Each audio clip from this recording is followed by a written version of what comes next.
Magsiawit kayo sa Panginoon ng isang bagong awitin. Magsiawit kayo sa Panginoon, buong sandaigdigan. Awitan ang Panginoon at purihin ang kanyang ngalan. Ipahayag ang kanyang pagdiritas sa lahat ng panahon. Magsiawit kayo sa Panginoon ng isang bagong awitin. Magsiawit kayo sa Panginoon, buong sandaigdigan. Sa ngalan ng Ama, ng Anak, at ng Espiritu Santo. Amen. Sumainyo ang Panginoon. At sumayo rin. Mga kapatid, tinipon tayo bilang kaanib ng angkan ng Diyos, kaya't dumulog tayo sa mawaing Panginoong nagpapatawad ng lubos. Sinugong tagapagpagaling sa mga nagsisisi, Panginoon, kaawaan mo kami. Panginoon, kaawaan mo kami. Dumating na tagapag-anyayay mga makasalanay ay magsisi, Kristo, kaawaan mo kami. Kristo, kaawaan mo kami. Nakaluklok ka sa kanan ng Diyos Ama para ipamagitan kami. Panginoon, kaawaan mo kami. Panginoon, kaawaan mo kami. Kaawaan tayo ng makapangyarihang Diyos, patawarin tayo sa ating mga kasalanan, at patnubayan tayo sa buhay na walang hanggan. Amen. Manalangin tayo. Ama naming makapangyarihan, maisaloob nawa naming palagian ang mga galing sa Espiritu ng kabanalan, upang sa salita at gawa ay aming magampanan ang lahat ng iyong mga kinalulugdan. Sa pamamagitan ni Hesukristo, kasama ng Espiritu Santo, magpa sa walang hanggan. Amen. Magsiupo muna po ang lahat.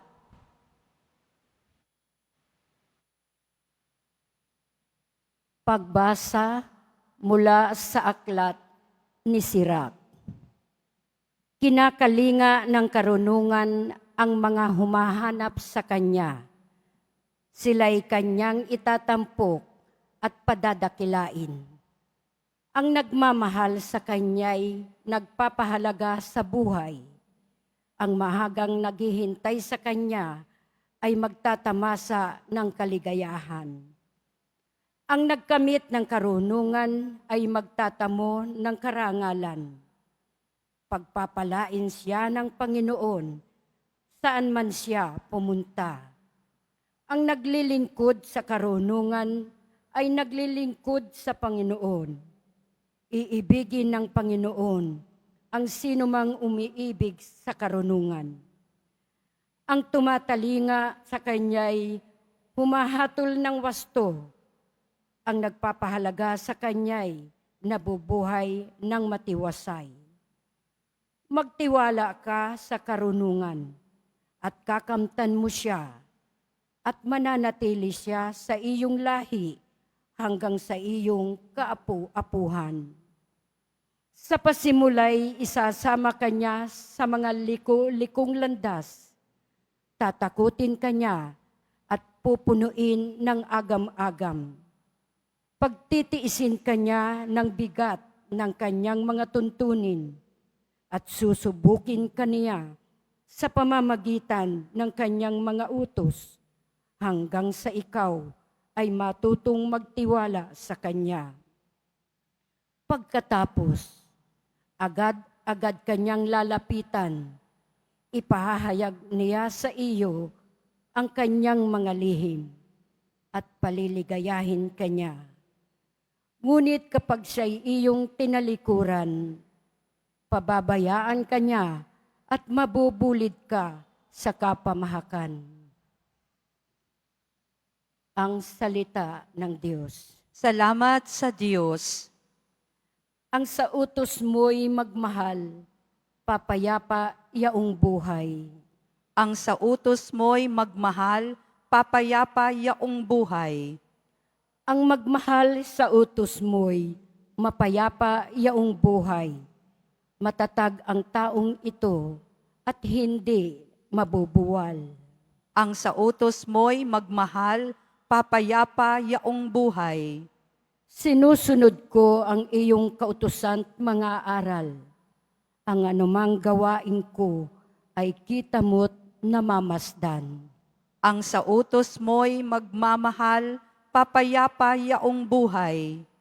Ako'y laging magpupuri, lagi kitang pupurihin, pagkat ako'y tinuruan ng aral mo at tuntunin. Ang sa utos mo'y magmahal, papayapa yaong buhay. Dahilan sa kautusan, ako ngayon ay aawit, sapagkat ang iyong utos ay marapat at matuwid. Ang sa utos mo'y magmahal, papayapa yaong buhay. Nasasabik ako poon sa pangakong pagliligtas. Nadama ko sa utos mo ay ang ligaya at galak. Ang sa utos mo'y magmahal, papayapa yaong buhay. Upang ako ay magpuri, ako'y bigyan mo ng buhay. Matulungan nawa ako ng tuntunin mo at aral. Ang sa utos mo'y magmahal, papayapa yaong buhay. Magsitayo na po ang lahat.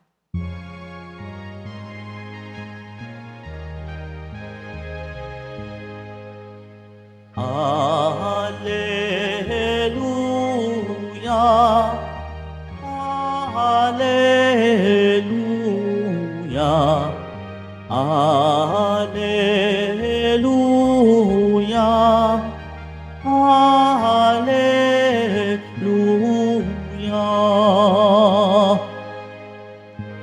Ikaw, O Kristo, ang daan, ang katotohanan at buhay, patungo sa Amang mahal.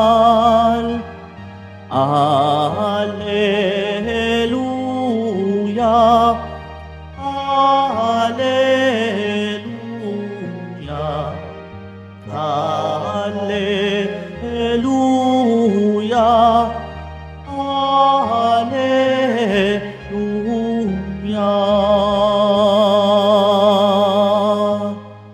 Sumainyo ang Panginoon. At sumayo rin. Ang mabuting balita ng Panginoon ayon kay San Marcos. Papuri sa iyo, Panginoon.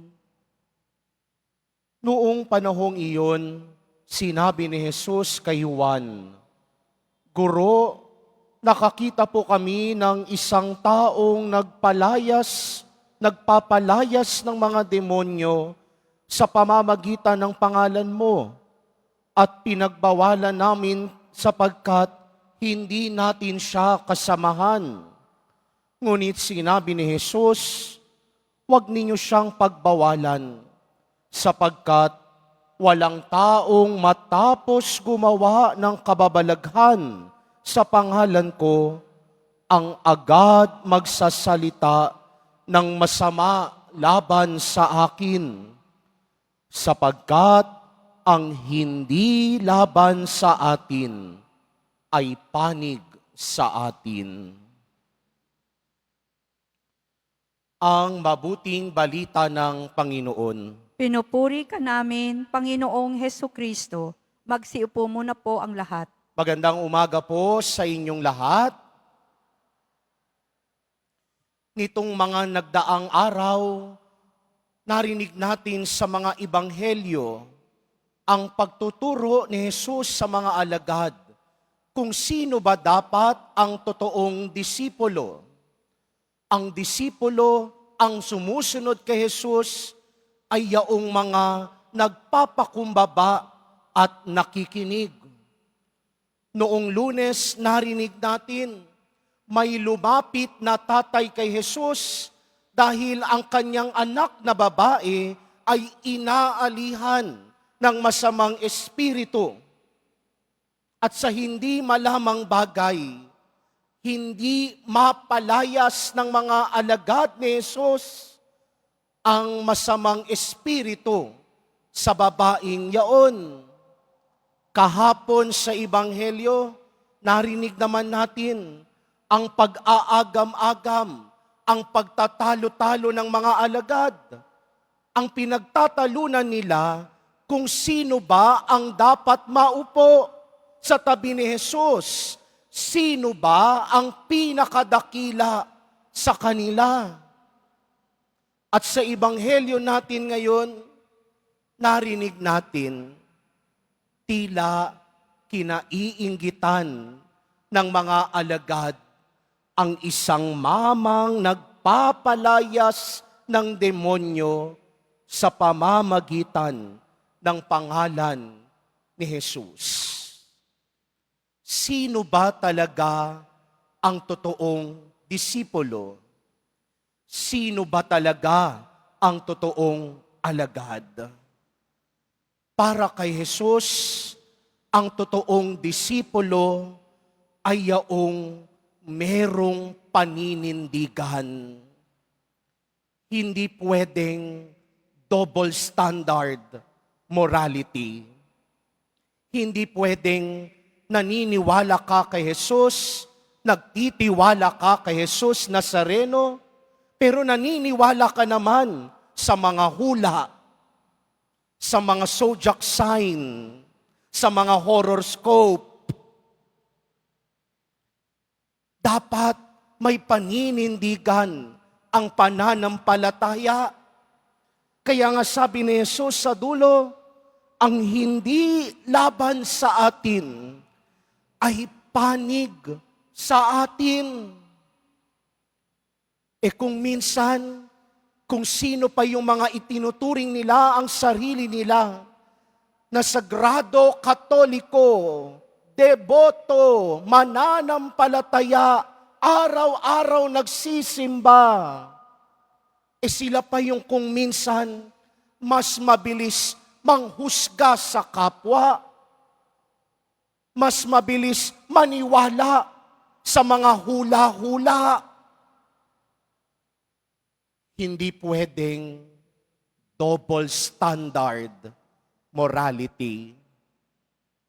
Kung gusto mong sumunod kay Jesus Nazareno, kung nais mong maging disipulo ni Jesus Nazareno, dapat merong paninindigan.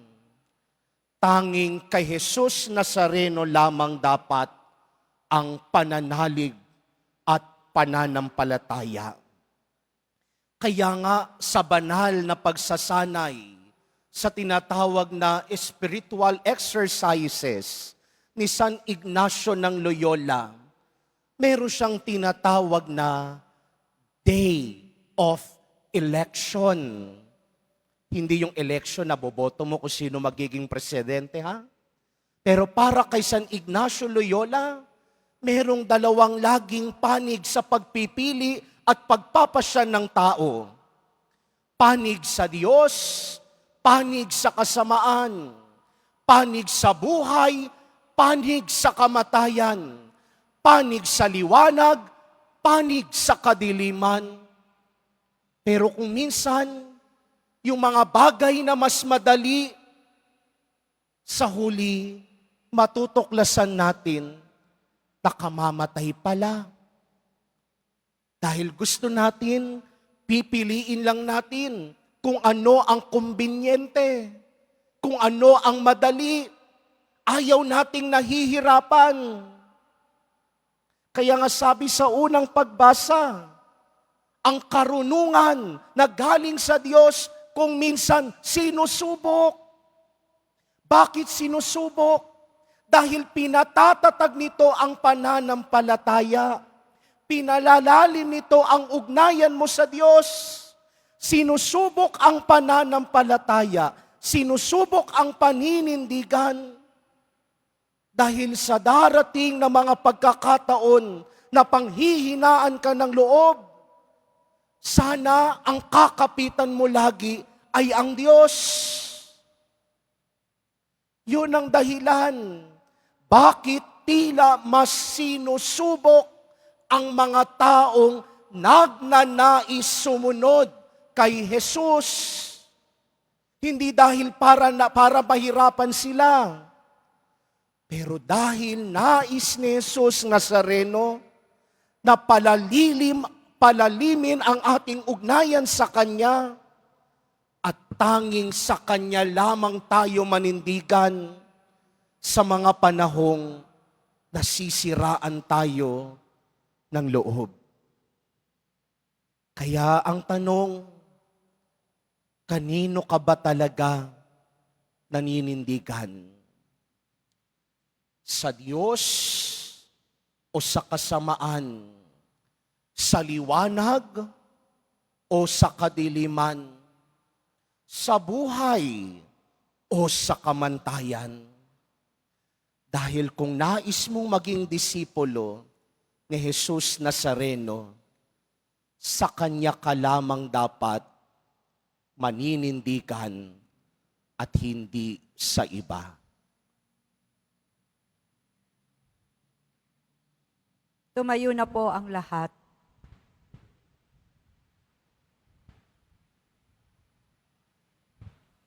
Aming Guro, itinuro mo sa amin na ang buong pagtanggi sa kasamaan ang tunay na kahulugan ng pagiging alagad. Nananalangin kami kalakip ang aming intensyong magsakripisyo sa aming pagsunod sa Panginoon. Sa bawat panalangin ang ating itutugon, Banal na Guro, ilapit mo kami sa iyo. Banal na Guro, ilapit mo kami sa iyo. Ang ating simbahan, naway tunay na maipahayag ang Ebanghelyo. Manalangin tayo. Banal na Guro, ilapit mo kami sa iyo. Tayong lahat, naway bigyan ng Diyos ng biyaya ng kapatawaran, pagbabalik loob at kagalingan ng mga sakit at hinanakit na dulot ng pagkakahiwa-hiwalay at pag-aaway. Manalangin tayo. Banal na Guro, ilapit mo kami sa iyo. Tayo naway magkaroon ng higit na pagpapahalaga sa kabutihang loob ng tao bilang daluyan ng Espiritu at gawain ng Diyos sa mundo. Manalangin tayo. Banal na Guro, ilapit mo kami sa iyo. Ang mga matatanda, mga nalulumbay, mga may kapansanan at mga may sakit, naway mapalakas sa alab ng ating pagkalinga at presensya. Manalangin tayo.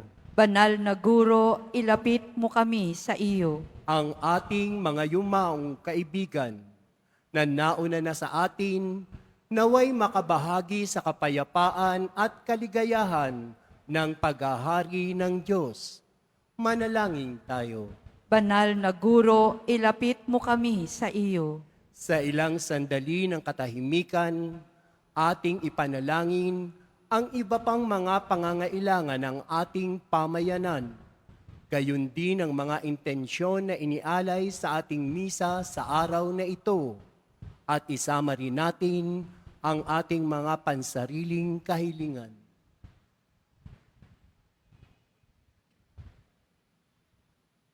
Manalangin tayo.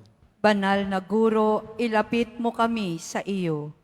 Patuloy nating ipagdasal ang kagalingan ng ating mahal na Santo Papa Francisco. Hilumin nawa siya ng ating mahal na Poong Jesus Nazareno. Manalangin tayo. Banal na Guro, ilapit mo kami sa iyo. Makapangyarihang Ama, tulungan mo kaming tingnan ang lahat ng tao ayon sa iyong pananaw. Bigyan mo kami ng lawak ng kaisipan at kabutihan ng puso upang tanggapin ang anumang kabutihan saan man ito nagmula. Hinihiling namin ito sa pamamagitan ni Kristong aming Panginoon. Amen. Magsiupo muna po ang lahat.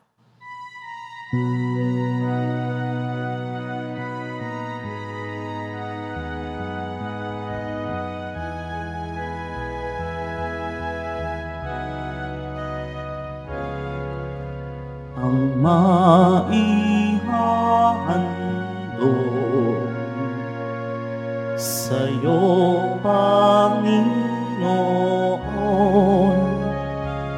ay tinapay at alak mula sa aming kamay. Sa iyong kabutihan aming iaalay ang tinapay at alak sa gisag ng aming buhay.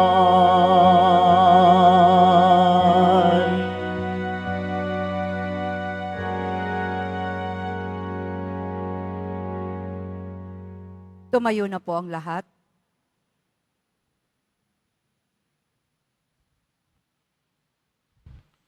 Manalangin kayo mga kapatid upang paghahain natin ay kalugdan ng Diyos amang makapangyarihan.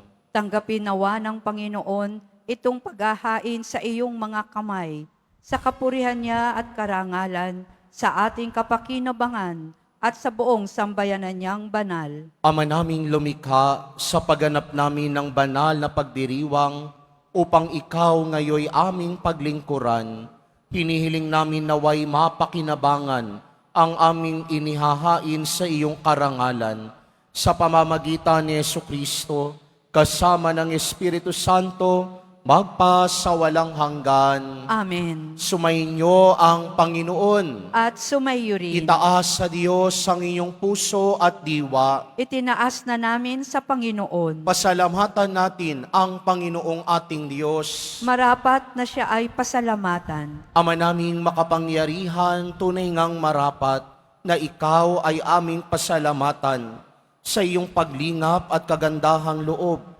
Ang tao'y nilikha mo't pinangasiwa sa sansinukob.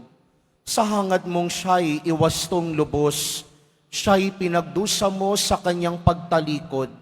Sa iyong paggiliw, iyong ipinahintulot na makabalik siya sa pamamagitan ni Kristo Jesus. Kaya kaisa ng mga anghel na nagsisiawit ng papuri sa iyo, nang walang humpay sa kalangitan, kami nagbubunyi sa iyong kadakilaan. Santo, Santo, Santo, Panginoong Diyos ng mga hukbo, napupuno ang langit at lupa ng kadakilaan mo, o sana sa kaitaasan, pinagpala ang naparirito sa ngalan ng Panginoon, o sana sa kaitaasan, lumuhod po ang lahat. Ama naming banal, ikaw ang bukal ng tanang kabanalan. Kaya sa pamamagitan ng iyong Espiritu, gawin mong banal ang mga kaloob na ito upang para sa amin maging katawan at dugo ng aming Panginoong Hesukristo. Bago niya pinagtiis ang pusang loob na maging handog, hinawakan niya ang tinapay, pinasalamatan kaniya, pinaghati-hati niya iyon, iniabot sa kanyang mga alagad at sinabi, tanggapin ninyong lahat ito at kanin, ito ang aking katawan na ihahandog para sa inyo.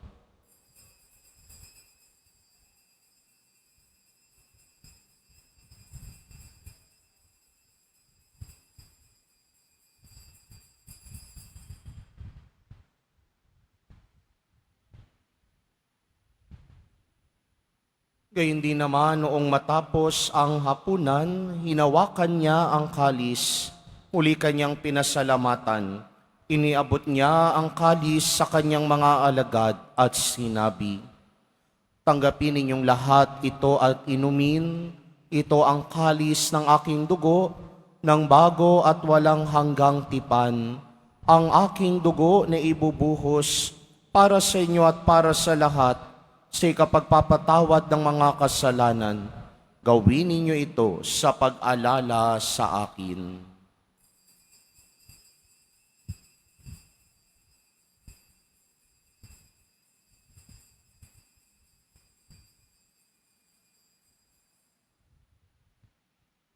Tumayo na po ang lahat.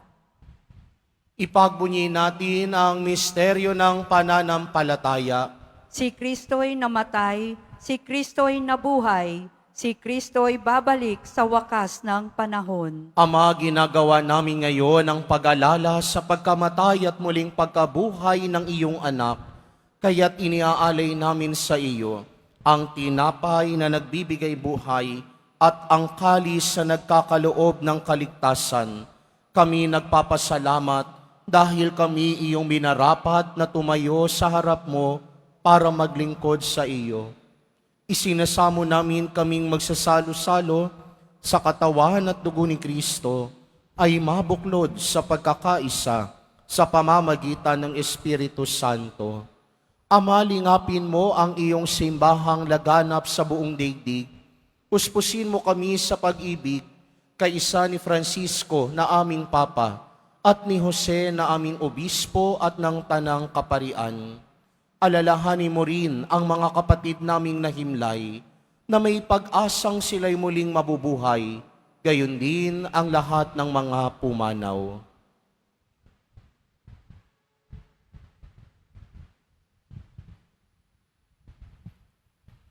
Kaawaan mo sila at patuloyin sa iyong kaliwanagan. Kaawaan mo't pagindapatin kaming lahat na makasalo sa iyong buhay na walang wakas, kaysa ng mahal na Birheng Maria na ina ng Diyos, ng kabiyak ng puso niyang si San Jose, kaysa ng mga apostol, ni San Juan Bautista at ng lahat ng mga banal na namuhay dito sa daigdig ng kalugod-lugod sa iyo, maipagdiwang nawa namin ang pagpupuri sa ikararangal mo sa pamamagitan ng iyong anak na aming Panginoong Hesukristo.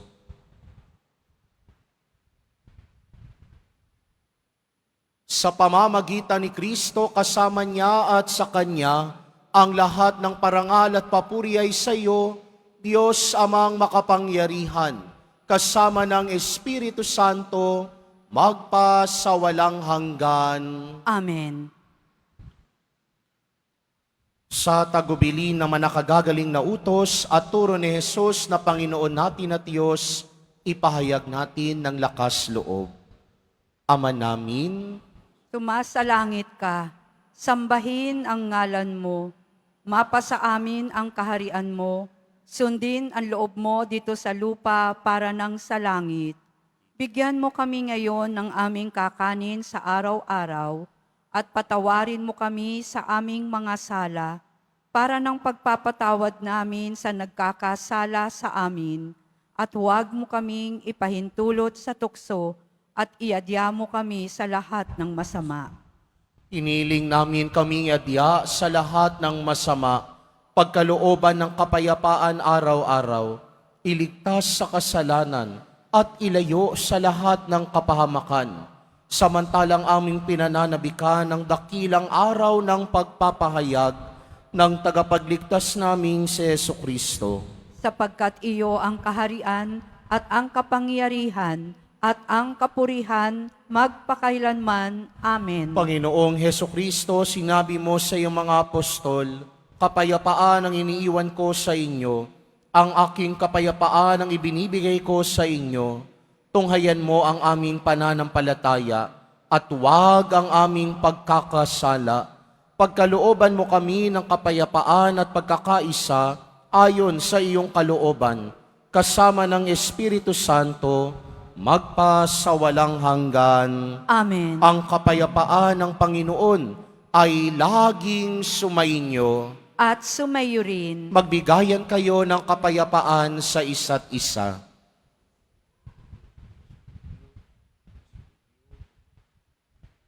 Kordero ng Diyos na nag-aalis ng mga kasalanan ng sanlibutan, maawa ka sa amin. Kordero ng Diyos na nag-aalis ng mga kasalanan ng sanlibutan, maawa ka sa amin. Kordero ng Diyos na nag-aalis ng mga kasalanan ng sanlibutan, ipagkaloob mo sa amin ang kapayapaan. Lumuhod po ang lahat.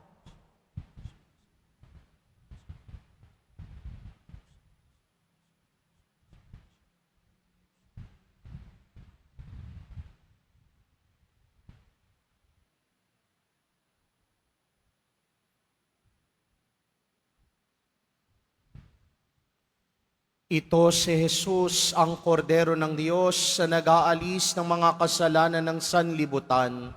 Papapalad ang mga inaanyayahan sa kanyang piging. Panginoon, hindi ako karapat-dapat na magpatuloy sa iyo, ngunit sa isang salita mo lamang ay gagaling na ako.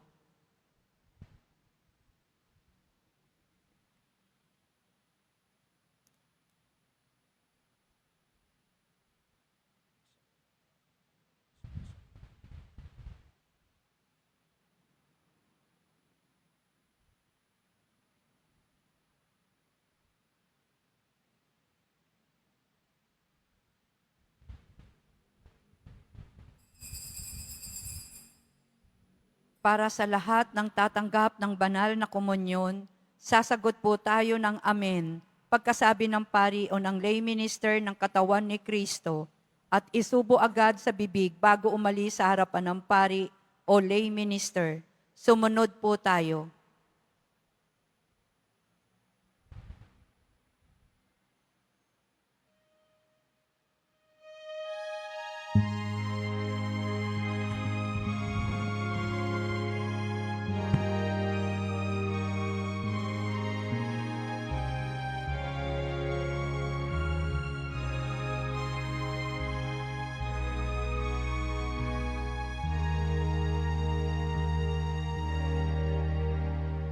Katawan ni Kristong aming tinatanggap, nagbibigay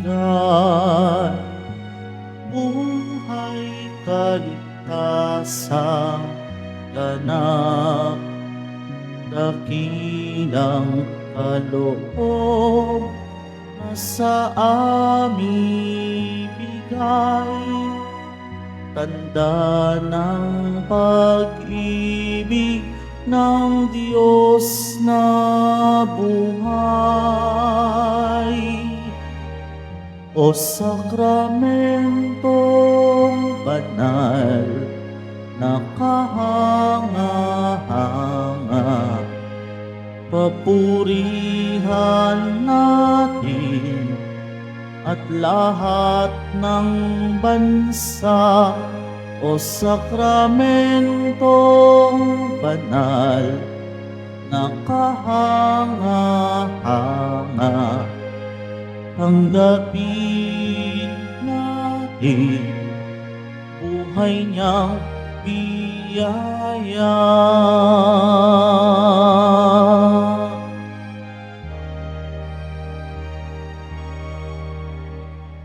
Dugo ni Kristong sa krus ay umagos, mula sa sugat niya tagilirang inulos.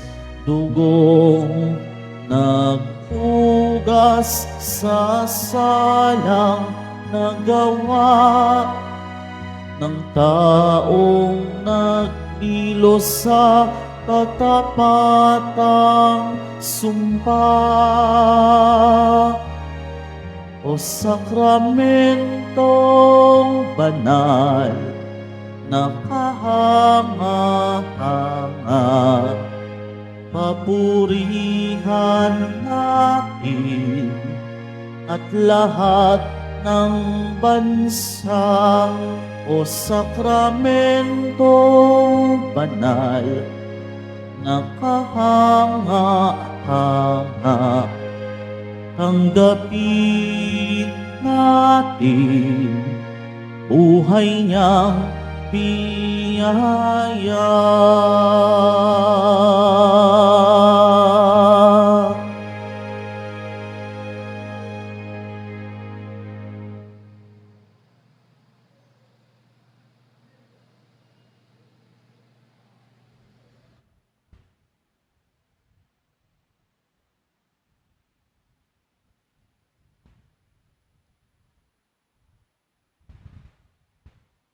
Paalaala sa mga nagsisimba, pagkatapos ng misa, wiwisikan po ang lahat ng banal na tubig.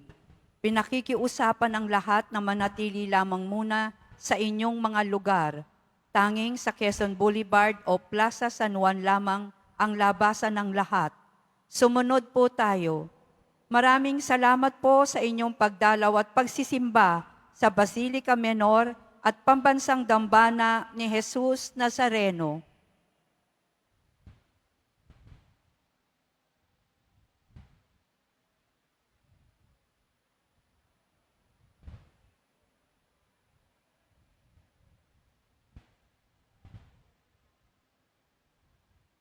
Tumayo na po ang lahat. Manalangin tayo. Ama naming mapagmahal, ipagkaloob mong aming mapakinabangan ang dulot na kaligtasan ng aming pinagsaluhan bilang sangla ng iyong tiyak na pagsagip sa tanan. Sa pamamagitan ni Hesukristo, kasama ng Espiritu Santo, magpasawalang hanggan. Amen. Sumainyo ang Panginoon. At sumayo rin. Mahal na poong Jesus Nazareno, inihayag mo sa pamamagitan ng krus ang walang mahaliw na pag-ibig ng Diyos sa sangkatauhan. Pakinggan mo po ang kahilingan, lalo na para sa mga nangangailangan ng iyong tulong at awa. Makamtan nawa namin ang iyong kasagutan na may utang na loob na tinatanaw. Basbasan din po ninyo itong mga imahen at dasalan upang lalo kaming manalangin at magtiwala. Sa pamamagitan ng bendisyon na ito, naway lalo kaming maging mapaglingkod, masunurin at tapat sa iyo na aming maluwalhating Panginoon, magpasawalang hanggan. Amen. At pagpalain at pag-ingatan kayo lagi ng makapangyarihang Diyos, Ama, Anak, at Espiritu Santo. Amen. May alay na ang banal na misa, umayo kayong taglay ang pag-ibig at kapayapaan ng poong Jesus Nazareno. Salamat sa Diyos.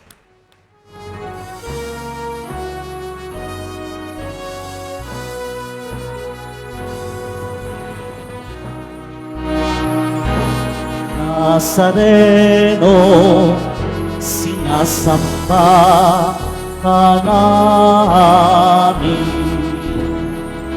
Pinipinto mo ka namin.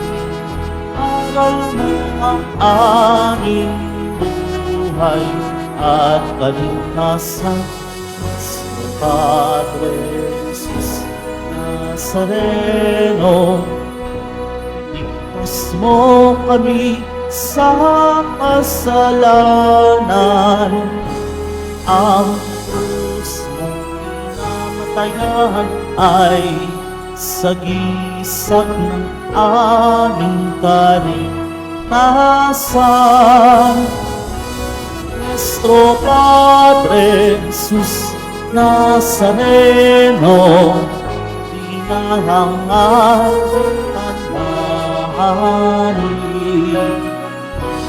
Nuestro Padre Jesus Nazareno, iwalhati namin. Nuestro Padre Jesus Nazareno, dinarangal ka namin. Nuestro Padre Jesus Nazareno, iwalhati ka namin.